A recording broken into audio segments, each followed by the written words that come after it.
Bismillahirrahmanirrahim. Assalamualaikum dan selamat pagi murid-murid. Okay, hari ini cikgu nak mengajar tentang cara teknik menulis 5 ayat. Okay, teknik macam mana nak menulis 5 ayat supaya menjadi ayat yang gramatis. Okay, kita tengok sama-sama murid-murid. Okay, yang pertama sekali cikgu nak terangkan apa itu bahagian A. Okay, bahagian A ni menghendaki murid-murid menulis 5 ayat. Okey, menulis ayat dengan perluasan subjek atau perluasan predikat dalam pelbagai situasi. Okey, jadi murid-murid akan menulis ayat dengan perluasan subjek atau perluasan predikat dalam pelbagai situasi. Okey. Murid-murid dikehendaki memindahkan maklumat yang terdapat dalam gambar. Okey, yang terdapat dalam gambar. Okey. Bina 5 ayat. Okey. Bina 5 ayat sahaja, tiada had bilangan patah perkataan tetapi terhad kepada 5 ayat sahaja. Bermaksud bilangan patah perkataan tak ada, tiada had. Okey, tetapi 5 ayat sahaja. Satu ayat satu noktah. Okey, 5 ayat sahaja. Kalau buat 6 ayat, okey, ayat ke-6 tidak akan diterima tetapi kesalahan bahasa akan dinilai. Okey, jadi banyak salah, banyaklah ni. Markah bahasa pun akan kurang. Okey, bahan rangsangan adalah seperti graf, carta, gambar bersiri, gambar tunggal, peta pemikiran dan lain-lain lagi. Okey, kebiasaannya yang biasa-biasa soalan keluar, gambar bersiri dan gambar tunggal. Okey, kita tengok panduan menulis ayat, menulis 5 ayat. Ayat yang dibina mestilah bersesuaian dan merujuk gambar sahaja. Maksud dia bila nak buat ayat mesti berkaitan gambar. Okey, jangan yang tak berkaitan gambar kamu masukkan. Walaupun ayat tu ayat gramatis tapi tak berkaitan dengan gambar, okey, ayat tu tidak akan diterima. 5 ayat yang dibina mestilah mempunyai subjek, predikat dan pelengkap ayat. Okey, yang ni nak menjadikan ayat yang dibina itu ayat yang gramatis. Apa itu gramatis? Gramatis ni ada subjek, predikat dan pelengkap ayat. Ada perluasan predikat. Bermaksud murid-murid akan layak mendapat markah 9 hingga 10 markah. Okey. Kemudian yang ketiga, baca dan fahami kehendak atau arahan soalan. Okey, baca dan fahami arahan soalan. Kemudian garis kata kunci. Lepas baca arahan soalan, kita garis kata kunci. Okey, tengok sekarang ni contoh arahan soalan. Yang pertama, tulis 5 ayat yang lengkap tentang aktiviti-aktiviti dalam gambar di bawah. Okey, ni arahan soalan yang pertama. Jadi kita nak garis apa kat sini? Tentang aktiviti. Bermaksud banyak aktiviti. Jangan buat satu Bila aktiviti-aktiviti, banyak aktiviti. Jadi 5 ayat kamu mesti berkaitan dengan aktiviti. Contoh arahan yang kedua, kehendak soalan yang kedua tulis 5 ayat yang lengkap tentang gambar di bawah. Jadi yang ni mesti tentang gambar. Okay, yang ketiga, tulis 5 ayat yang lengkap tentang situasi dalam gambar di bawah.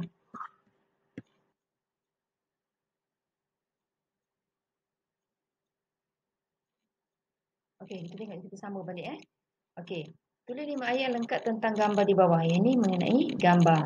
Okey, tulis 5 ayat yang lengkap tentang situasi dalam gambar di bawah. Ini jadi kata kunci dia kita kena garis tentang situasi. Okey, jadi bila kita nak buat ayat mesti berkaitan dengan situasi. Dan yang terakhir sekali, tulis 5 ayat yang lengkap tentang cara-cara atau kegunaan dan lain lagi. Okey, tengok seterusnya. Lihat dan analisis bahan rangsangan yang diberi. Teliti sama ada bahan rangsangan yang diberi ialah gambar tunggal, gambar bersiri, peta atau sebagainya. Okey, kita kena pasti dahulu. Gambar tu gambar bersiri ke, gambar tunggal ke. Kalau gambar bersiri, dia ada pembahagian dia. Okey, tak boleh buat satu gambar tu banyak tu. Tak boleh. Okey, 5 ayat yang dibina mestilah jelas dan boleh difahami. Ini untuk jadikan ayat gramatis. Perkataan dalam ayat tidak berulang. Jangan ulang perkataan yang sama dalam satu ayat. Okey, perkataan yang digunakan sesuai dengan gambar. Jadi, perkataan yang kita gunakan tu mesti bersesuaian lah dengan gambar. Jangan gambar lain, kita guna perkataan lain. Gambar pasal menjaga kesihatan. Jadi kita terang pasal menjadi mengisi masa lapang ke. Jadi tak kena lah kan. Okey. Permulaan ayat mestilah ditulis dengan huruf besar. Jadi permulaan ayat mesti huruf besar. Okey, ingat, dan diakhiri dengan noktah. Mula ayat huruf besar dan akhir dengan noktah. Jika menggunakan kata nama khas, pastikan gunakan huruf besar. Okey, di sini kenapa cikgu tekankan yang ni, mula ayat dengan huruf besar dan akhir dengan noktah? Kerana jika ayat kamu tu lengkap semua, tak ada masalah, tetapi kamu hanya tertinggal noktah pun, untuk dapat 10 per 10 markah, okay, tidak boleh ada apa-apa kesalahan. Waima tertinggal noktah pun, yang last ayat kelima tu tertinggal noktah. Jadi kamu tidak layak mendapat markah 10 per 10. Jadi nak dapat markah 10 per 10 tidak ada apa-apa kesalahan. Huruf besar noktah pun tak boleh. Okay, menulis waktu. Okay, yang ni jangan buat. Okay, jangan buat. Menulis waktu contohnya pada pukul 5 petang. Okay, sedangkan tidak dinyatakan pun dalam gambar tu tentang masa tersebut. Tidak boleh, jangan buat. Okay. Jangan juga membuat menulis nama tempat, contohnya berkelah di pantai Batu Buruk. Okay, kecuali ada dinyatakan dalam gambar atau grafik tersebut. Kalau tak dinyatakan, jangan buat. Okay. Kemudian, tidak membina ayat. Okay, tidak membina ayat ni macam mana maksud dia? Okay, tidak membina ayat, tidak menjawab soalan lah.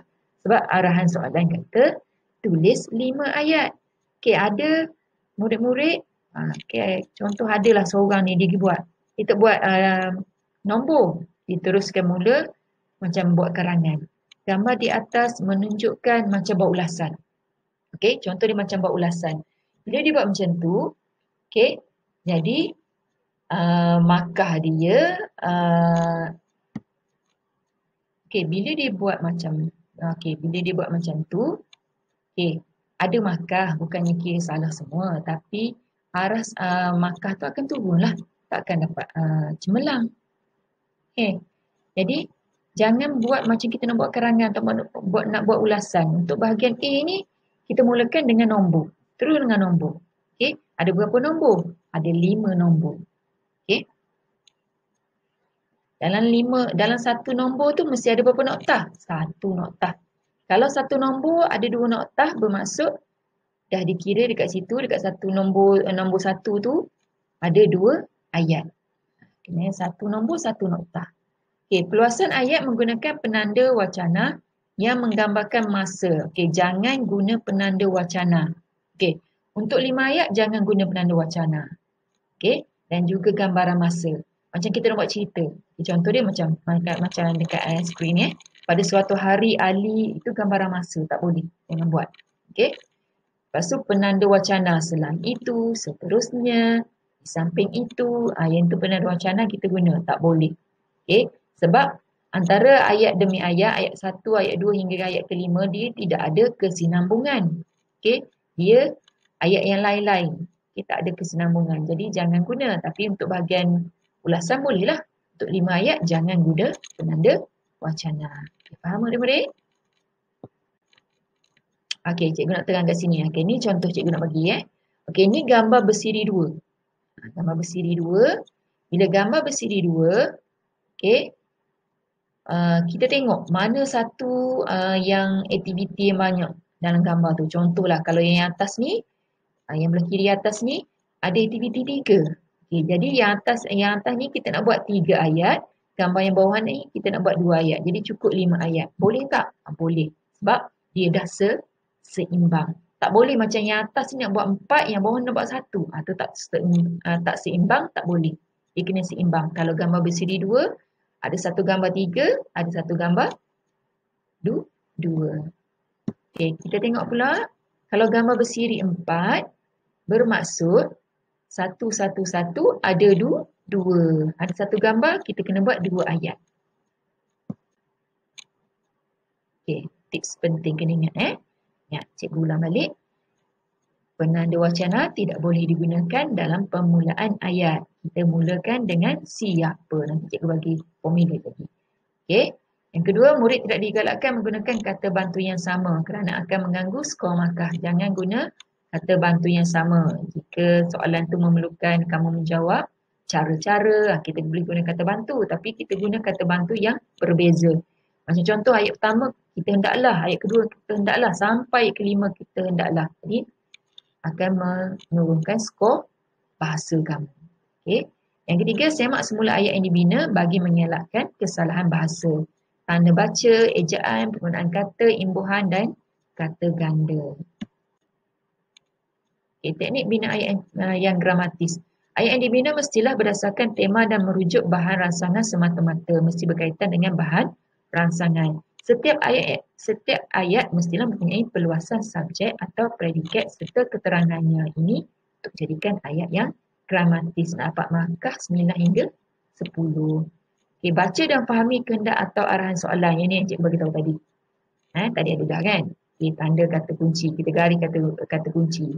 Okay, contoh yang pertama, tulis 5 ayat yang lengkap tentang gambar. Kita garis tentang gambar. Yang kedua pula, tulis 5 ayat yang lengkap berdasarkan tentang aktiviti berdasarkan gambar. Tentang aktiviti pula, aktiviti. Yang ketiga, tulis 5 ayat yang lengkap tentang situasi dalam gambar di bawah. Tentang situasi, kita garis. Yang keempat, tulis 5 ayat yang lengkap tentang cara-cara, kebaikan, faedah, kesan ataupun kegunaan. Jadi, mesti berkaitan, ayat kita berkaitan dengan kata kunci yang kita garis. Jangan buat ayat yang lain daripada kehendak soalan. Gunakan kata hubung pancangan relatif. Seperti kita guna kata hubung lah.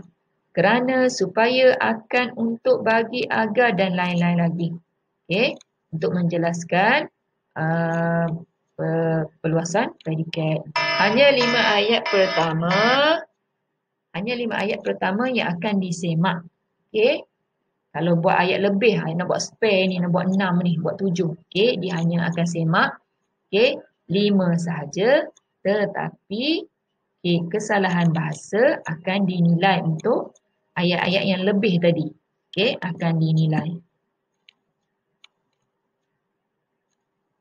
Okay, ingat, hanya 5 ayat pertama yang akan dinilai. Okay, tetapi kalau buat lebih, ayat 6, ayat 7 tu, kesalahan bahasa akan dinilai. Okay. Jangan buat spare, buat 5 je, cukup-cukup. Okay, selang satu baris bagi setiap ayat. Okay, selang ni untuk apa? Supaya lebih kemas. Okay, kalau tak selang salah ke ayat tu? Tak salah, tapi tak kemas. Itu sahaja. Elakkan kesalahan tata bahasa. Jadi, lepas siap, semak balik. Okay, ayat akan disemak seperti biasa.